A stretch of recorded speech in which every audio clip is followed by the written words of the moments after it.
Magandang araw guys, narito na naman si Piu Piu naglalakad papuntang sakayan. Mula nga pagkagising ko medyo maulan na kaya naman swerte ko lang ngayon kasi wala na, tumila na.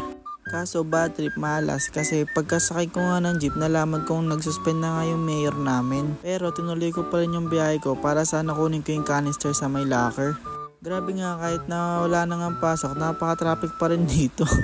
Sobrang malas nga talaga, ayaw magpapasok ng mga guard kasi nga suspended yung klase. Kaya naman, eto itsura ko. Kaya naman decide na lang umuwi kasi wala naman na akong magagawa. Tapos nakasalubong ko nga pala dito yung tropa kong si Justin. At dahil nga wala naman akong oras na hinahabol, nilakad ko na nga lang hanggang sa monumento. Nakarating nga rin agad ako sa may Shibuya Crossing tapos nakasakay din ako agad. Ganda pala bumiyahe ng gantong oras, wala masyadong traffic. Kaso nakakalungkot kasi sayang wala talagang pasok. Tapos hindi pa ako pinayagang kumuha ng canister sa may locker kaya uwi na lang talaga. Hanggang dito na lang guys, maraming salamat sa panonood. Piu Piu out! Piu Piu!